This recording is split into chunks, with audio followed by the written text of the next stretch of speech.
Okay, I think we can open the room. Is it open? Yes. Okay. Très bien. Bonjour à tous.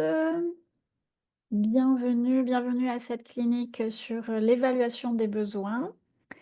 Alors, on va juste donner quelques minutes aux participants pour leur donner le temps d'arriver.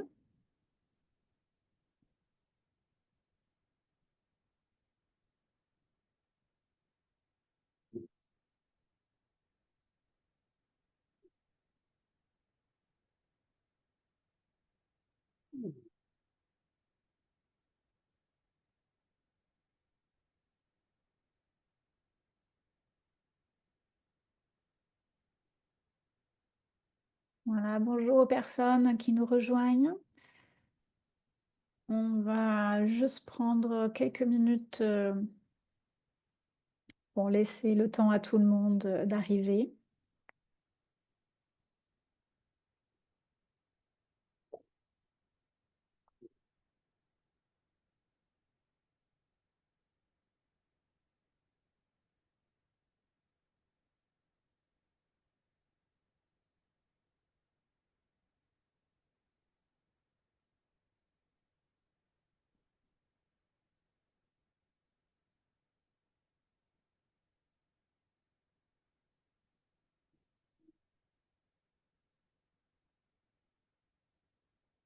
So Pedro, I will start. If you see people in the waiting room, can I ask you to accept them? I got it. Okay, all right. Très bien, donc on va pouvoir commencer. Merci à vous tous d'être là. Bonjour. Je suis donc Sandra Maignan, je travaille pour Plan International comme conseillère spécialisée sur les enfants associés aux forces et groupes armés. Et je suis aussi la co-coordinatrice du groupe de travail global sur les enfants associés aux forces et groupes armés, donc au niveau de l'Alliance. Et donc aujourd'hui, je suis avec Dr Ali pour animer cette clinique sur l'évaluation des besoins. Dr Ali, je vais vous laisser vous présenter. Ok, moi c'est Dr Ali Amadou Ardo, je suis le coordinateur de l'ONG Action pour la femme rurale, appelée ONG APFR. On intervient, c'est une ONG nationale qui intervient au Niger. Très bien, merci Dr Ali. Merci. Donc aujourd'hui, on va donc faire cette clinique sur l'évaluation des besoins. Le concept de la clinique est un peu différent de celui du webinaire, où le webinaire, voilà, on interroge, on a des participants qui vont parler de leur expérience, voilà, dans un format assez formel. Alors que la clinique, l'idée, c'est vraiment de vous donner l'opportunité à vous, participants aussi, de poser des questions, d'interagir. Et donc, c'est un format beaucoup moins formel, en fait, hein, qui permet beaucoup plus d'interaction et de partage d'expériences, de poser des questions, etc. Donc, c'est un petit peu on va dire, la différence avec les webinaires que parfois nous pouvons organiser.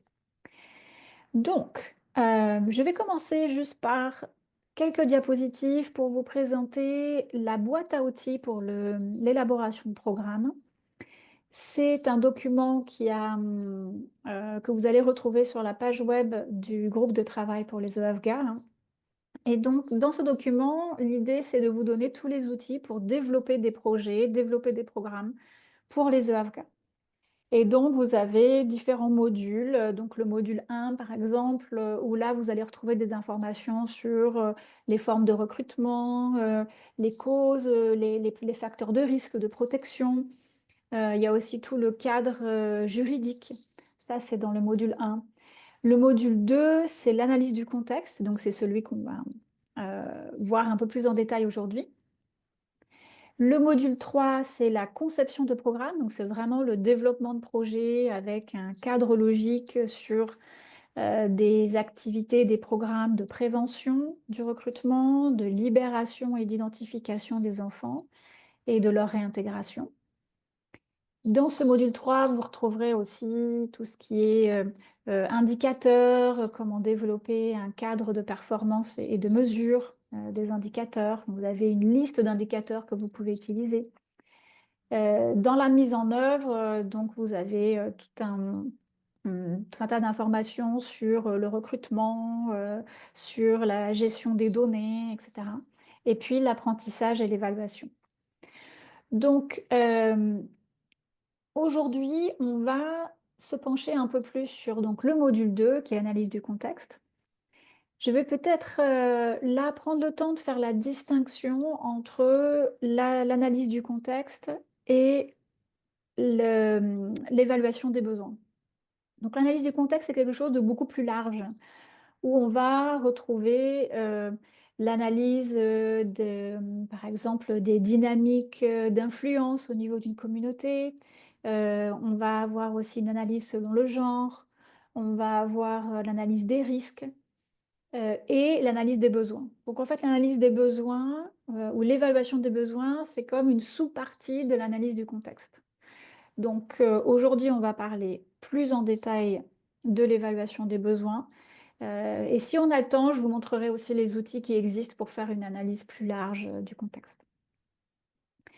Et d'ailleurs, je vais vous montrer donc, comment utiliser cette boîte à outils. Donc, je ne sais pas, Docteur Ali, est-ce que vous pouvez mettre le lien dans le chat vers la boîte à outils? Comme ça, les participants pourront aussi OK. télécharger le lien vers la boîte à outils s'ils ne la connaissent pas déjà. Et moi, je vais vous montrer donc ce document et comment on l'utilise. Voilà. Donc, lorsque vous téléchargez la boîte à outils, c'est important de la télécharger avec le logiciel Acrobat et notamment une version récente de Acrobat. Donc peut-être vous pouvez faire une mise à jour hein, si besoin. Et donc ici, vous allez cliquer sur ce petit icône d'un trombone. Hein. Et donc là, vous allez voir apparaître tous les outils dont nous allons parler aujourd'hui.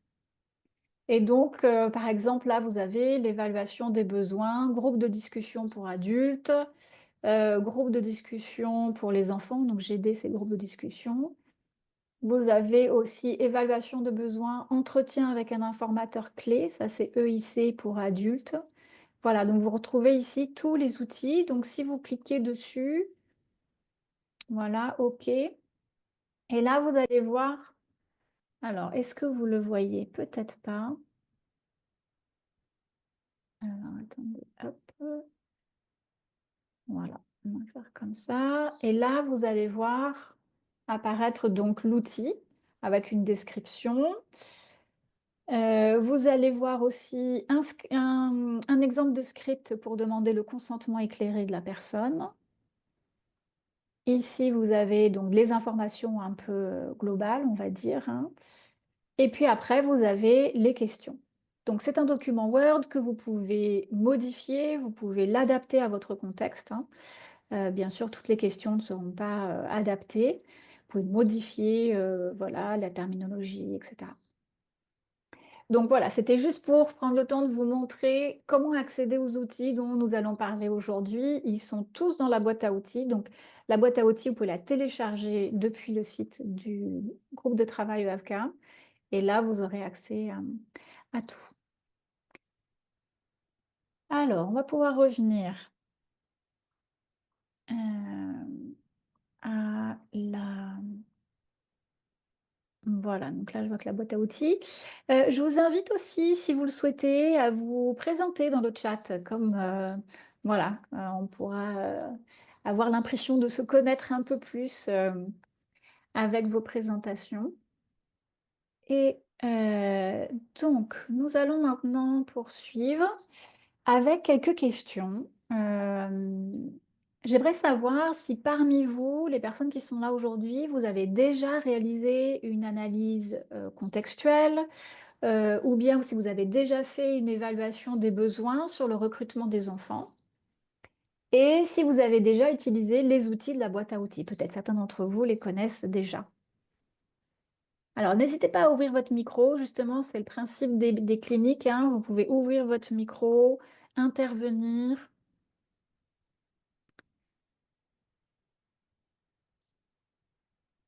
Alors, est-ce qu'il y a des personnes aujourd'hui qui ont déjà fait ce type de... Alors, je vois que Virginie a ouvert son micro. Virginie, bonjour. Ben non, juste pour dire que non, j'en ai jamais faite, d'où mon intérêt pour votre clinique aujourd'hui. Et je D'accord. connaissais pas la boîte à outils, je suis très contente de l'avoir découverte. Donc j'écouterai avec attention. Bon, eh ben, très bien. Merci Virginie. Est-ce qu'il y a d'autres personnes qui souhaitent partager, qui ont Ah, déjà fait? bonjour, Bonjour. Bonjour moi Aloucini. C'est Oui. Lucien Mohamed. Oui, oui. Au fait, j'ai eu à faire l'analyse contextuelle, Oui. surtout sur le recrutement des enfants. Par contre, sur l'utilisation de boîtes à outils, j'ai eu à faire la formation, mais je ne l'ai jamais, c'est-à-dire, j'ai jamais eu à pratiquer ça, à le D'accord. faire sur le terrain, quoi. Oui. D'accord. Ok. Très bien. Voilà, merci. Donc Aloucini vous avez déjà une petite expérience. Donc peut-être que tout à l'heure, je vous demanderai si vous êtes d'accord de la partager. Est-ce qu'il y a d'autres personnes? Sambadio, oui, allez-y. Ah bon, Sandra, moi c'est Sambadio Alassane. Merci beaucoup de cette organisation. Je suis très content de participer à cette session d'information.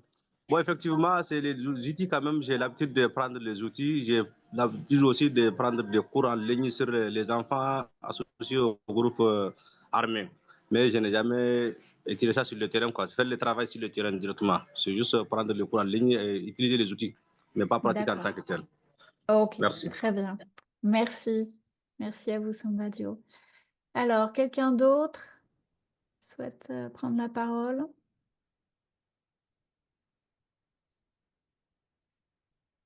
Ok, bah écoutez, au moins comme ça, on sait que qui est là, ceux qui ont déjà connaissance des outils, mais pas forcément la mise en œuvre. Donc, c'est ce dont on va parler aujourd'hui. Alors, je vais rapidement vous présenter un peu comment la boîte à outils, notamment cette section sur l'analyse du contexte, est organisée. Donc, dans la boîte à outils, on a trois étapes. Et donc là, c'est l'analyse contextuelle. Donc, bien sûr, vous pouvez toujours réduire hein, et recentrer sur l'analyse des besoins.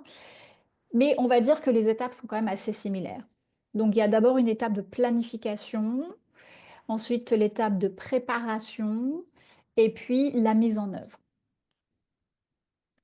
Donc, pour l'étape de planification, euh, ah oui, et donc l'objectif, bien sûr, de cette analyse de contexte, c'est d'avoir une meilleure compréhension de la situation donc, actuelle en matière de recrutement. Donc là, avec les outils que vous avez de quoi documenter les processus de recrutement, comment les enfants sont recrutés, l'identification de ces enfants, les processus de libération et aussi de réintégration. Donc, ça couvre de manière assez large les différentes étapes. Après, bien sûr, vous pouvez toujours recentrer sur, admettons, peut-être que la réintégration, si c'est ce qui vous intéresse. Donc, pour cette étape de planification, on a pardon, pour la première phase, on a différentes étapes. Et donc, la première, c'est d'identifier des questions de recherche. Donc, je vais vous montrer les questions de recherche qui sont dans la boîte à outils. Et donc, ça, c'est vraiment la première étape parce que ça va vous permettre ensuite de recentraliser, refocaliser votre, votre analyse. Et à partir de là, vous allez pouvoir choisir les outils aussi qui sont adaptés. Donc, d'abord les questions de recherche, ensuite le choix de la méthodologie, et puis après, vous avez voilà, le calendrier, les ressources humaines, le budget. On ne va pas rentrer dans tous ces détails-là aujourd'hui, hein. On va vraiment s'arrêter au tout début. Donc, pour définir les questions de recherche, la première question à vous poser, c'est quelles sont les informations dont on dispose déjà? Et souvent, on a tendance un peu aller directement à toute une liste d'informations, mais il y a des informations, il y a des données qui sont déjà disponibles. Et par exemple, si vous avez accès aux données du mécanisme MRM, par exemple, hein, si vous êtes en lien avec UNICEF, je ne sais pas s'il y a des gens d'UNICEF aujourd'hui, mais ça vous permet d'aller récolter déjà un certain nombre de données qu'il n'est pas nécessaire de recollecter. Il peut y avoir aussi d'autres comment dire, sources d'informations, comme le rapport annuel du secrétaire général du CAC, où là, vous avez le nombre d'enfants recrutés, par quel groupe armé, etc. Donc ça, ce sont déjà des indications. Ensuite, il est important de se poser la question si le recrutement des enfants est une question sensible dans votre pays. On sait qu'il y a des pays où la question est extrêmement sensible et où il faut vraiment être très précautionneux dans la manière dont on va aborder la question. L'idée, c'est pas de mettre les personnes à risque, hein, bien sûr. Et si on peut exposer à la fois le personnel et ou les enfants. Donc le fait peut-être des fois d'identifier des enfants un peu malgré nous, on peut les exposer à un risque d'arrestation par exemple et de détention. Et ensuite, la troisième question, c'est de savoir si vous souhaitez travailler sur la prévention, la libération et l'identification. Donc là, ces deux étapes-là sont mises ensemble dans la boîte à outils et ou la réintégration.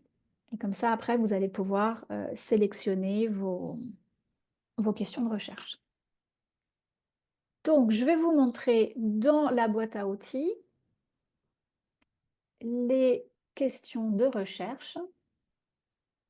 Elles sont à la page 40 pour ceux qui ont déjà téléchargé la boîte à outils. Voilà. Donc, à la page 40, vous allez retrouver la liste de toutes les questions de recherche. Donc, ces questions, juste pour que ce soit clair, ce ne sont pas les questions que l'on pose aux personnes, aux enfants, etc., hein. Ce sont des questions de recherche, donc vraiment des questions larges. Et ensuite, on va pouvoir aller voir les outils et les questions qu'on va pouvoir poser concrètement aux personnes pour renseigner cette question de recherche globale. Donc, vous avez d'abord des questions sur les risques que vous pouvez faire porter à votre organisation, par exemple, les risques que vous pouvez faire porter aux enfants, comme on l'a dit, et les mesures d'atténuation de ces risques. Il y a les risques, et en fait, il y a deux formes de risques. Il y a les risques à mettre en œuvre un programme pour les EAFGA. D'accord? Donc là, lorsque c'est la mise en œuvre du programme, donc c'est de réfléchir à comment on va présenter notre programme, comment on va peut-être l'intégrer dans un autre programme, etc., pour que ce soit moins visible. Donc ça, c'est pour la mise en œuvre d'un projet. Et puis, il y a des risques à la mise en œuvre de l'analyse, de l'évaluation des besoins en elle-même. D'accord? Donc ça, c'est deux formes de risques, mais les deux sont importantes à diagnostiquer et à bien identifier, ainsi que les mesures de réduction des risques. Ensuite, vous avez toutes les questions qui sont en lien avec la prévention.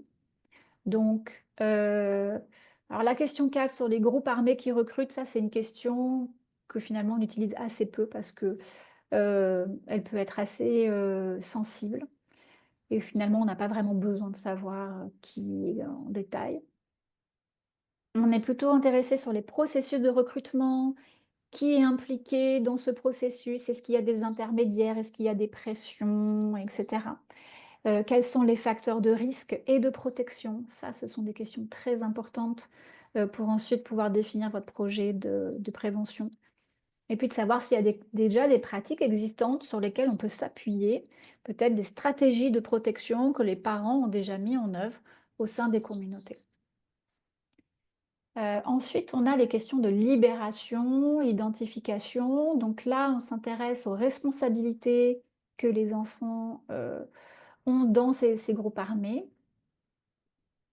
Et vous allez voir qu'à chaque fois, on fait la distinction pour les garçons et les filles. Et ça, c'est important de poser la question pour les filles et la question pour les garçons, sinon vous n'aurez pas l'information. Ensuite, on va voir quels sont les processus de libération, comment les enfants sortent. Est-ce qu'ils s'échappent? Est-ce qu'il y a des processus formels? Est-ce que c'est négocié? Est-ce que les parents vont négocier peut-être avec l'appui d'autorités locales? Voilà, c'est de comprendre déjà comment ça marche et quelles sont aussi les pratiques existantes sur lesquelles on peut aussi s'appuyer en tant qu'ONG. Et puis après, il y a toutes les questions sur la réintégration, donc les défis auxquels les enfants sont confrontés, euh, les défis, comment la communauté humanitaire peut contribuer à cette réintégration. Alors, la question 13 est vraiment intéressante, c'est une question que j'aime beaucoup. Euh, c'est de savoir quels sont les critères d'une réintégration réussie pour les garçons et les filles. C'est-à-dire que la réintégration, c'est un concept assez large et vague. Et donc l'idée, c'est d'aller voir les enfants et de leur demander, pour vous, ça veut dire quoi être réintégré dans votre communauté, dans votre famille?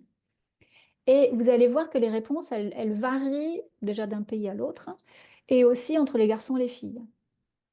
Et donc, ça nous permet d'avoir une compréhension vraiment contextuelle, de dire, voilà, pour moi, être réintégré dans ma communauté, ça veut dire, et donc là, il y a tout un tas d'attributs, de signes qui vont laisser entendre que ça y est, je suis réintégré. Et donc là, je vais vous montrer, il y a tout un tas d'outils pour collecter ces informations.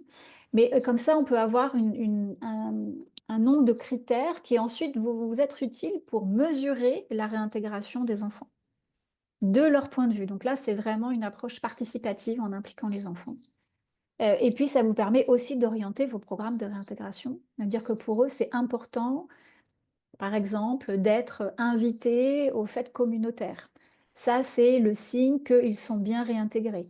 Donc, ça peut vous aider à orienter ensuite votre projet pour dire, il faut vraiment qu'on travaille avec la communauté pour que ces enfants se sentent à l'aise, soient invités aux fêtes communautaires, par exemple. Et puis après, il y a les 3 dernières questions sur l'accès et le contrôle des ressources. Donc ça, c'est plus des questions sur une analyse selon le genre, les questions de sécurité et puis les normes sociales et culturelles. Comment ces aspects-là vont influencer la réintégration? Donc par exemple, est-ce que les filles, si vous distribuez du cash, par exemple, aux filles, est-ce que on ne les met pas à risque d'être la cible de harcèlement des hommes de sa famille, par exemple. Est-ce que si vous mettez en place des services, est-ce que les enfants peuvent se déplacer en toute sécurité d'un point A à un point B ou pas? Voilà, donc c'est toutes ces questions-là. Donc vous voyez, c'est assez large. Et donc la première étape, c'est en gros de sélectionner ces questions pour dire, voilà, bon, ça m'intéresse pas. Ça, j'ai déjà l'information. Et par contre, ces questions-là, elles m'intéressent. Et donc, vous allez sélectionner question 5, question 7, 10. Vous voyez, vous allez faire un peu le choix des questions qui vous intéressent, vous. Et à partir de là, vous allez ensuite pouvoir aller chercher dans les différents outils les questions. Donc, voilà, je voulais vous présenter la liste des questions. Est-ce qu'il y a des réactions, des questions pour l'instant?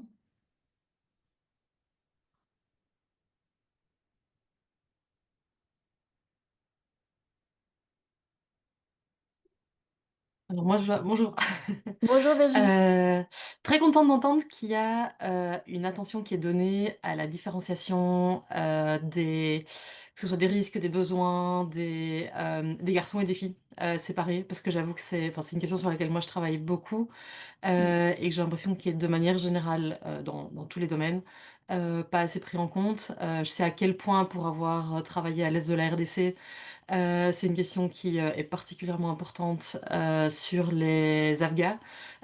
Donc juste un commentaire pour dire que c'est très contente de voir que ça a été pris en compte. Oui, On pense, oui, oui. je crois qu'on pense souvent aux garçons. En fait, dans ce Oui. contexte-là, on oublie généralement les filles. Et donc de voir qu'elles ont pas été oubliées et qu'il est bien prévu de prendre en compte aussi leur expérience, les risques auxquels elles sont confrontées. Je pense en particulier à la réintégration. Derrière aussi, je pense qu'il doit y avoir des stigmas qui sont encore vachement différents que ceux auxquels sont confrontés les garçons. Donc voilà, très contente et sinon très intéressant parce que c'est vrai que c'est une thématique très pointue sur laquelle moi j'ai un peu moins d'expérience. Donc merci beaucoup. Et maintenant, avec plaisir. Et effectivement, je rebondis là-dessus. Vous allez voir que dans les questionnaires, on pose la question pour les garçons. Donc, par exemple, quels sont les processus de recrutement pour les garçons? Et puis en dessous, il y a une autre question, quels sont les processus de recrutement pour les filles? Et vraiment, c'est important de garder ces deux questions séparées. Parce que si vous mettez dans la même question pour les garçons et pour les filles, vous pouvez être sûr que la réponse, elle va être pour les garçons. Et donc, si vous posez la question spécifiquement pour les filles, alors il y a des gens qui vont dire, ah mais il n'y a pas de filles. Et puis, bon, voilà, on laisse. Et puis, il y a d'autres personnes qui vont dire, ah oui, alors pour les filles, en effet, c'est différent, etc. Mais j'insiste sur le fait de poser la question de manière spécifique et pas de... Des fois, on va aller un peu vite et on met les deux, garçons et filles. Et là, vous pouvez être sûr que vous n'aurez pas l'information, en fait, précise. Et si je peux me permettre, pour aller encore plus loin, est-ce qu'il y a dans la boîte à outils des indications, des suggestions sur comment organiser potentiellement des ateliers ou des collectes de données de manière à ce que les filles ou les mamans se sentent suffisamment à l'aise pour évoquer des questions qui sont particulièrement sensibles, ou justement pour s'assurer qu'on obtienne l'information, parce que j'imagine que si on pose la question pour les garçons, puis on la pose spécifiquement pour les filles, dépendamment de comment le focus group, ou enfin la manière dont on récolte les informations est organisée, on n'obtiendra pas nécessairement les mêmes réponses ou des Mm. réponses aussi complètes, et en particulier sur les questions sensibles qui pourraient ne pas être abordées par les personnes touchées, dans un contexte où elles pourraient se sentir justement déjà stigmatisées, ne fût-ce qu'en répondant à la question.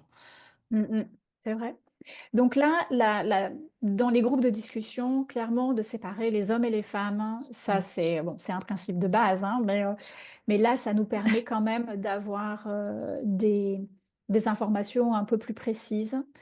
Euh, il y a aussi, et ça on va en parler, des contextes où le groupe de discussion est juste pas adapté parce que il y a trop de sensibilité, le fait d'être en groupe, que d'autres personnes nous voient répondre à ces questions, ça peut créer justement un inconfort et donc vous allez pas obtenir les informations.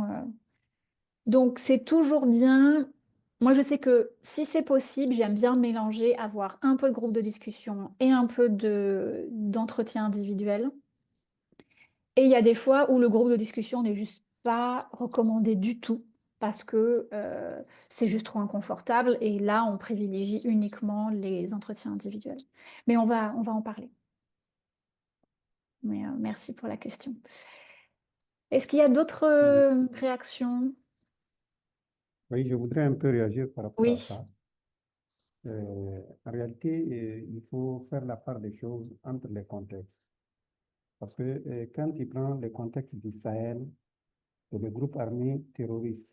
Là, le recrutement d'enfants, ça semble être que leur base de, en fait, agrandir leur masse de guerre.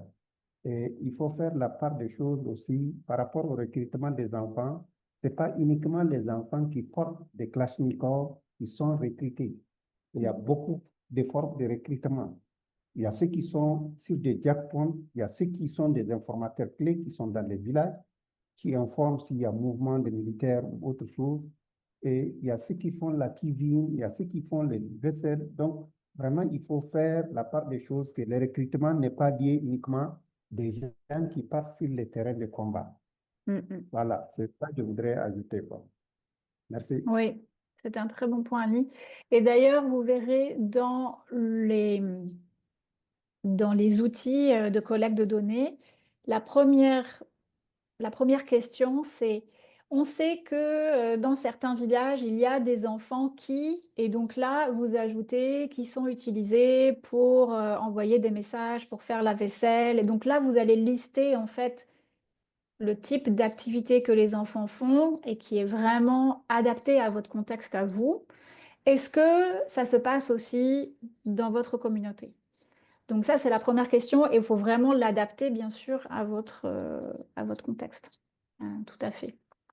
Parce qu'effectivement, sinon, les gens, ils pensent tout de suite la Kalachnikov et du coup, bien sûr, ils pensent pas aux filles. Surtout dans les pays du Sahel, les filles sont quand même assez peu utilisées pour les activités de combat. et elles sont complètement invisibilisées. Voilà, parce que de l'autre côté, ça semble être que quand tu prends des zones comme le Soudan, le Congo, c'est des groupes armés rebelles. Et ils ont un comportement différent des groupes armés terroristes. Ça, les groupes armés terroristes, eux, même dans l'identification des enfants recrutés ou la manière de recruter est complètement différente de ce que font les rebelles. Donc, c'est vrai, ils ont un système de lavage de cerveau ou des messages qui poussent à certains enfants de les rejoindre sans être obligés, ou dans certaines zones, certaines familles sont obligées de donner leurs enfants sous forme de protection. Donc, c'est des choses qui se passent vraiment dans la zone, quoi. Oui, Merci. tout à fait. Merci, docteur Ami. Je vois que Pascal a levé la main. Alors, je vois Aloucini aussi. Allez-y, en attendant que Pascal. Merci de m'avoir donné la parole. En fait, toujours au Sahel, hein, je rejoins le docteur Ali. Et nous, chez nous, on a constaté que, c'est-à-dire, dans les camps militaires, les familles cohabitent avec les militaires. C'est-à-dire, dans ces familles-là, il y a des enfants. Est-ce que ces enfants militaires, on les inclut, c'est-à-dire dans les EFK, ou comment on définit, comment dirais-je, ce genre de pratique? Je ne sais pas si vous avez compris. Oui, donc les enfants. Ils sont dans un camp militaire, ils cohabitent avec leurs parents. Et vous savez très bien que c'est une cible militaire. En cas d'attaque, on peut attaquer les familles militaires, les enfants et tout ça. Ouais. Donc, je ne sais pas où inclure ces enfants-là. Est-ce que c'est bien vrai que, comment dire, c'est des enfants des militaires? Est-ce que c'est des EFGA ou bien c'est... Oui. Alors ça, c'est, ouais, il faut revenir à la définition des EAFGA. La définition dit que les enfants, en fait, doivent être recrutés et utilisés. Donc, utilisés à certaines fins, c'est-à-dire c'est utilisé pour faire des tâches domestiques, utilisé pour, je ne sais pas, nettoyer les armes, aller combattre. Vous voyez, donc il y a une tâche qui est allouée à ces enfants et donc ils doivent remplir un travail en fait. Donc si ces enfants ne font absolument aucun travail, aucune contribution au groupe armé, ce qui est à mon avis peu probable, eh bien là, ce ne sont pas des OAFGA. Mais dès lors que les filles lavent les uniformes, pas seulement du papa, hein, pour le groupe armé en général, qu'elles contribuent à faire la cuisine, que les garçons vont aller nettoyer les armes à feu, qu'il y a une contribution d'une manière ou d'une autre, eh bien là, ils sont considérés comme OAFGA. Et s'il n'y a absolument aucune contribution, on peut dire qu'ils sont fortement à risque de recrutement, bien sûr, et d'utilisation, et qu'il y a une grande vulnérabilité et une exposition à la violence. Donc, ça reste des enfants à risque, bien sûr. Docteur Ali, vous vouliez compléter? Bon, en réalité, je voudrais compléter par rapport à ça. Une fois, on a eu à discuter lors des ateliers par rapport surtout les enfants qui se trouvent sur les checkpoints des routes d'entrée. Ça, on peut les associer parce que eux, ils sont au niveau des checkpoints. C'est eux qui descendent les cordes, c'est eux qui partent chercher de l'eau pour le militaire. Bon, on peut le considérer, mais ceux qui sont avec leurs parents dans le camp militaire, eux, c'est bon. Moi, je pense bien qu'on ne peut pas tellement les considérer comme des enfants FGA parce qu'ils ne sont pas associés ni de près ni de loin aux activités militaires. Donc, c'est ce que moi, je pense. Hein. Voilà, C'est merci. ça. Mais Merci. GP, hein? Oui. Oui. Parce qu'il faut noter que nous sommes au Sahel, nous sommes dans une zone de conflit armé. Et on n'a pas, c'est-à-dire, on n'a pas mené une évaluation pour savoir si ces enfants-là, parce qu'un camp militaire, c'est vague et c'est vaste, disons, c'est vaste. ces enfants peuvent, comment dirais-je, ils peuvent, comment dirais-je, être associés à des activités militaires sans que, sans qu'il y ait le contrôle de leurs parents. Parce que nous sommes dans une zone de conflit. Au nord, par exemple. Ici, les familles cohabitent avec leurs enfants. Et les camps militaires, c'est ciblé généralement par des attaques. Ouais. Oui, C'est- je pense que, Sandra, non, non, allez-y. je pense bien, oui, les enfants peuvent être des victimes, mais en réalité, ici, il faut vraiment un peu mener une évaluation pour vraiment comprendre si ces enfants sont tellement impliqués. Mais en cas d'attaque des camps militaires, les enfants vraiment peuvent être victimes. Mais est-ce qu'ils sont dans la pratique? Parce que dans la pratique, veut dire que les parents ou les militaires les utilisent pour peut-être laver des armes, laver leurs amis ou faire la cuisine ou autre chose. Là, on peut considérer les enfants FGA. Mais quand tu es avec ton parent, c'est vrai, c'est la vie de tout militaire d'amener ta famille dans le camp. Mais quand il y a attaque, c'est vrai, les enfants, les familles peuvent être victimes. Mais est-ce qu'ils font des travaux militaires ou ils accompagnent ces militaires sur les activités par rapport au combat ou par rapport au soutien?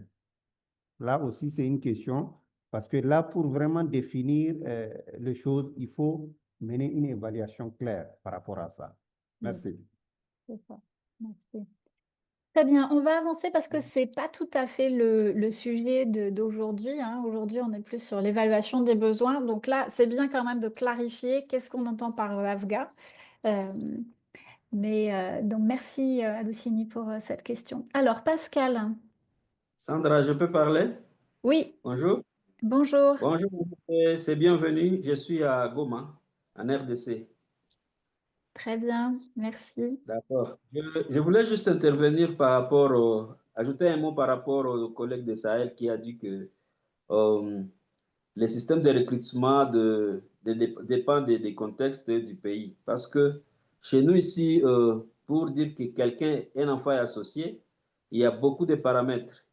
Il peut ou ne pas avoir touché les engins explosifs ou des armes, mais le fait qu'il soit associé, qu'il fasse les fonctions comme un cuisinier, comme un éclaireur, il peut même être placé sur la barrière pour demander des taxes.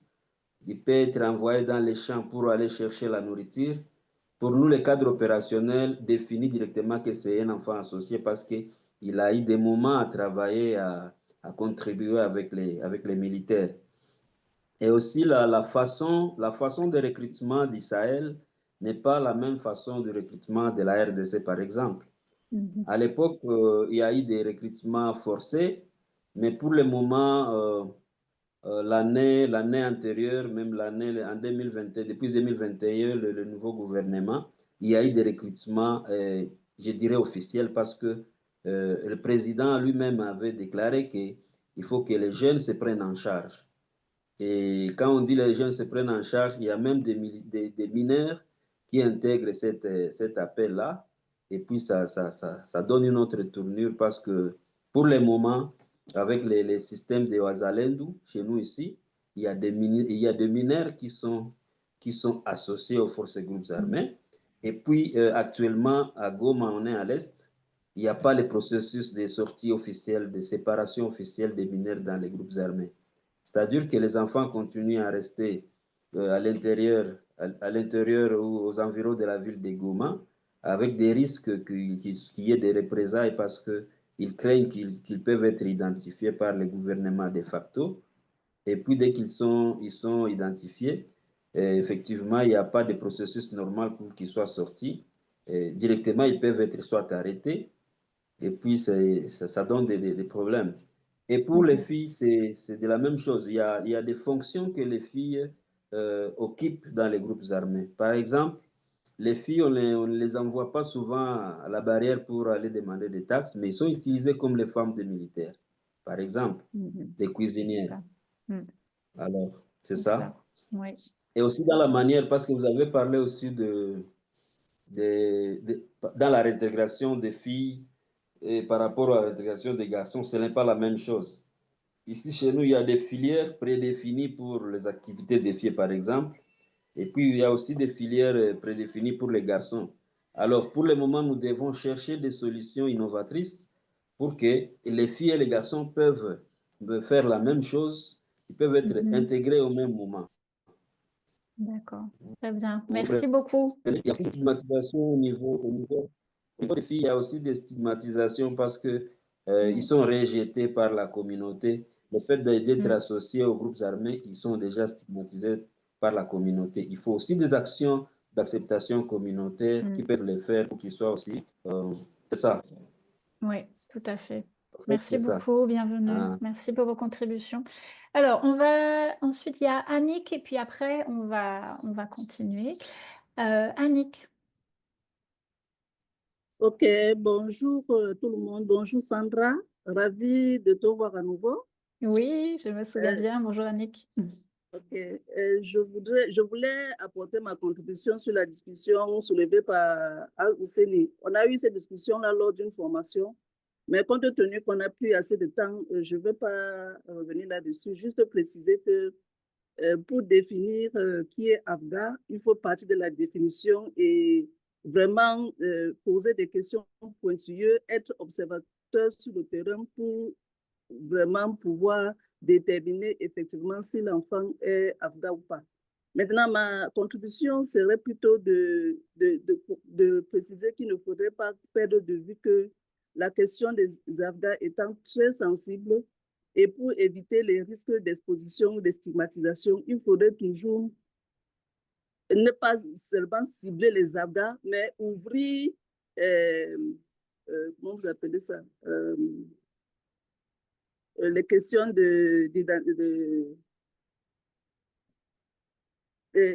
fait, ouvrir la recherche à tous les enfants pour éviter que ceux qui sont afghans soient stigmatisés.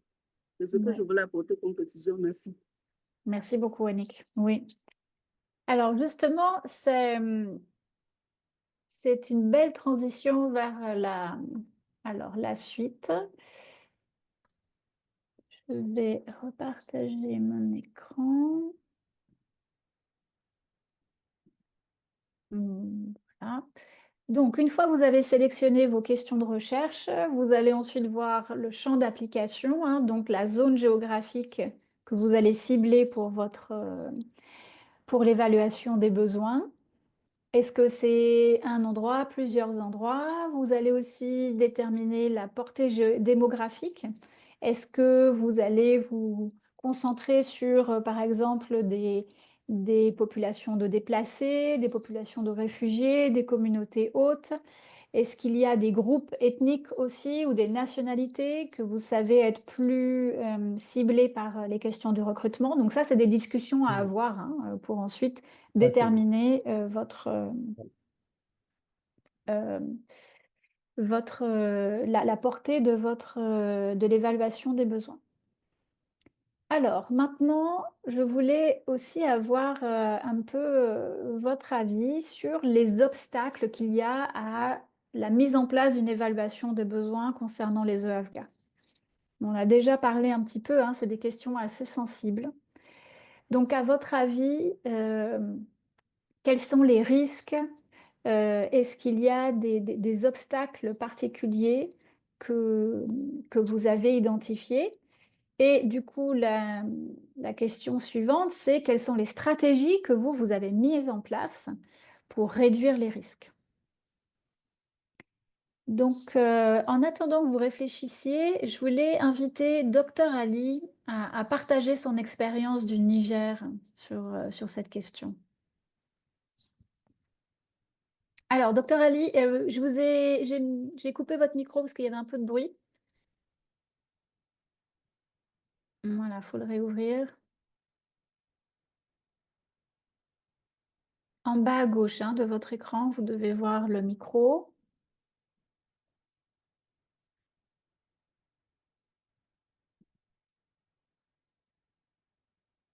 Ah, voilà.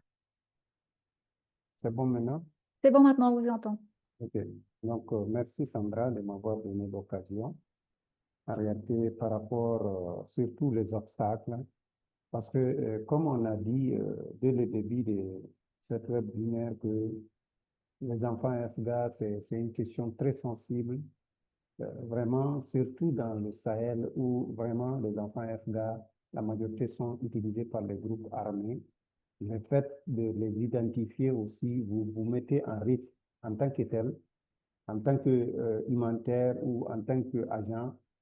Et de l'autre côté, les autorités ne sont pas tellement relax par rapport à la question, vraiment. Donc, je pense bien, les premiers obstacles, c'est d'éviter d'exposer les gens qu'on doit utiliser pour l'identification des enfants FGA. Parce que les zones où les enfants FGA sont identifiés, c'est des zones qui sont tellement fréquentées par le groupe armé que toute information qui passe, eux aussi, ils ont leurs points focaux qui les informent de ce qui se passe. Donc, on est obligé de faire un choix très rationnel, de dire qu'il faut choisir des gens dont vous allez sensibiliser, c'est des informateurs clés, des personnes dans la communauté qui connaissent vraiment les réalités communautaires et qui connaissent ce qui se passe. Ils connaissent tout ce qui se passe dans chaque famille. Ils sont, la majorité des temps, c'est des gens qu'on ne prend pas beaucoup d'importance à les donner, mais c'est des gens qui sont là, ils observent, ils savent tout ce qui se passe. Maintenant, dans notre cas, moi, je pense bien, nous, c'est l'identification d'abord des personnes clés qu'il faut faire. Après l'identification des personnes clés, parce que, comme on dit des évaluations, on utilise parfois des focus group ou autres. Avec l'identification des enfants FGA, ce n'est pas possible d'utiliser des focus group. Parce que quand vous utilisez des focus group, vous exposez tout le monde. Et dès que vous faites une activité, les groupes armés sont informés. Ils vont venir pour faire la répression sur les personnes qui ont informé, on a recruté tel enfant. Donc, c'est un problème. C'est pour cela qu'on a jugé utile d'utiliser des informateurs clés qui seront identifiés dans chaque village d'intervention et qui seront formés. Et après la formation, on va demander à ces informateurs si ils sont vraiment aptes ou ils sont capables ou ils acceptent d'être des informateurs clés par rapport à ça. Parce que tout celui qui n'a pas donné son aval ou son consentement d'être impliqué dans l'identification, on ne le prend pas. On prend uniquement les informateurs qui ont donné leur... Ah, ça a coupé. Docteur Ali, on ne vous entend plus.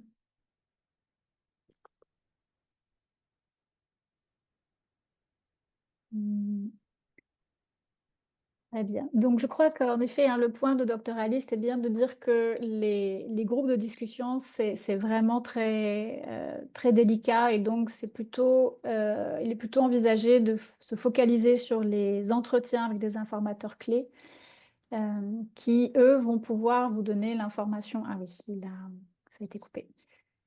Voilà. Est-ce qu'il y a d'autres personnes qui souhaiteraient partager leur expérience sur les stratégies qu'ils ont mises en place pour réduire les risques? Ah, ça y est, vous êtes de retour. Votre micro est coupé.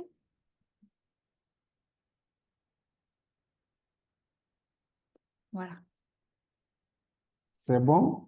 c'est bon.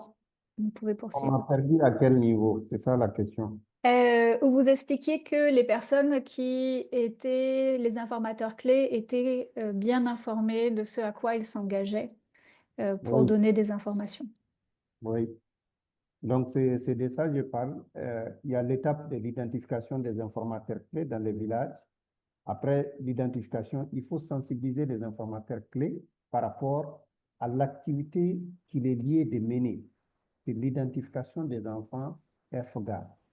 De là, on demande aux informateurs clés est-ce qu'ils donnent leur consentement ou leur engagement à assurer l'activité de l'évaluation par rapport à l'identification.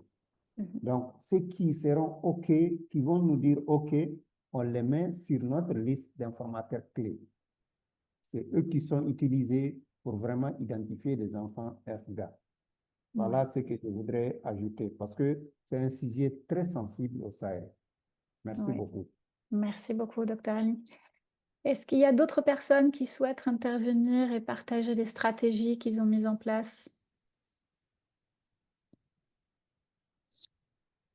Je peux, Sandra? Oui, allez-y, Ali. Allô? Oui, allez-y, Allô? on vous entend. C'est bienvenu. Ah, bienvenue, pardon. Allez-y. Ah, ok, ça va. Bon, à notre côté, nous, par rapport aux obstacles de l'évaluation, parce que pour le moment, il est vraiment difficile de mener des évaluations officielles qui concernent la thématique des EAFGA, mais nous faisons une évaluation globale de la situation de la protection des enfants. Et comme nous intervenons plus dans les domaines des enfants en situation de riz, les enfants séparés, les ENA, lors de l'évaluation, nous menons une évaluation globale en termes d'évaluation des besoins des enfants. Et puis, dans les outils, nous avons des différents outils qu'on utilise pour les enfants séparés, pour les enfants en conflit avec la loi et aussi pour les Afghans. Et c'est lors de l'identification des gestions des cas que nous complétons bien sûr avec les agents bien instruits, nous complétons les outils. Et ce qui concerne les Afghans, on travaille sur les Afghans, et ce qui concerne les enfants à risque, d'autres enfants à risque, on essaie un peu de séparer les outils, mais officiellement, on ne mène plus des évaluations fixées vers les EAFGA. Mais aussi, parmi les stratégies que nous sommes décidés, parce qu'on est dans une zone rouge, et puis c'est difficile de mener des activités officielles. Nous collaborons effectivement avec les leaders locaux du gouvernement de facto. Nous avons aussi des points focaux qui sont dans la communauté, qui sont proches ou des familiers avec les leaders locaux qui nous facilitent, bien sûr, de savoir si tel enfant a été associé dans les groupes armés. Et puis, ces points focaux avec les leaders communautaires mènent des séances de plaidoyer ensemble pour essayer de réduire les risques de représailles et au personnel de la protection et aussi auprès des enfants. Mais vous comprendrez que c'est pas, pour le moment, c'est pas difficile. Nous travaillons dans des situations qui ne sont pas vraiment favorables, mais on s'adapte quand même en étant en collaboration étroite avec le gouvernement de facto. On essaie un peu de nous approcher pour qu'il n'y ait pas de représailles et des risques. Ok, Merci. très bien. Merci beaucoup. Donc oui, il y a une stratégie où on va, comment dire, utiliser d'autres protections, d'autres problèmes de protection qui sont moins sensibles et donc intégrer d'autres questions entre deux sur les EAFGA. Ça, c'est notre stratégie. Ali, j'ai vu que vous avez... Bonjour. Bonjour, allez-y. Ok. Bonjour tout le monde. C'était juste pour intervenir aussi par rapport à ces deux questions. Donc, la première est l'obstacle. Il y a quand même c'est un certain nombre d'obstacles. Il faut d'abord dire le contrôle des groupes armés sur les localités. Les localités qui sont sous contrôle des groupes de localités sont extrêmement difficiles par rapport à l'identification. Le second aspect aussi, c'est lié à la raison de l'association de l'enfant. Lorsque l'enfant il est associé avec la bénédiction de sa communauté, de sa famille ou pour des raisons, parce qu'il n'a pas d'alternative, ça devient difficile. Et l'autre aspect aussi, c'est les alternatives qu'il faudra offrir après une séparation sur place. Une fois que la localité elle est sous contrôle, il est extrêmement difficile de développer des actions de réinsertion pour le même enfant séparé sur le même espace. Donc, et le fort ancrage également des groupes armés dans les communautés, comme l'a dit le docteur Ali, fait qu'ils sont extrêmement informés des activités qui se déroulent dans les localités, qui font que les populations sont extrêmement exposées à des représailles, tout comme les travailleurs sociaux. Donc ça, c'est des facteurs qui rendent extrêmement difficile l'identification et la prise en charge. C'est-à-dire que le contrôle des zones, les réseaux de l'association et la difficulté de mettre en place des alternatives sur les mêmes espaces et les éventuelles représailles. Maintenant, en termes de stratégie, c'est pas très loin de ce qu'Ali dit. Donc, nous partons sur les questions de localisation, faire en sorte que nous pouvons nous appuyer au plus sur les acteurs locaux, les leaders locaux, comme il l'a dit, identifier les personnes clés et essayer de mettre en place quelques mécanismes communautaires qui vont travailler sur la protection de façon globale et aussi en mettant à l'interne quelques aspects spécifiques sur l'identification des enfants. Il est toujours difficile, comme il l'a dit, de faire ça en focus group, que les gens puissent comprendre que ça se fait de façon plus ou moins euh, avec beaucoup de restrictions et de confidentialité à l'intérieur des communautés. Donc, c'est sur cette base que nous essayons de travailler avec les partenaires sur le terrain.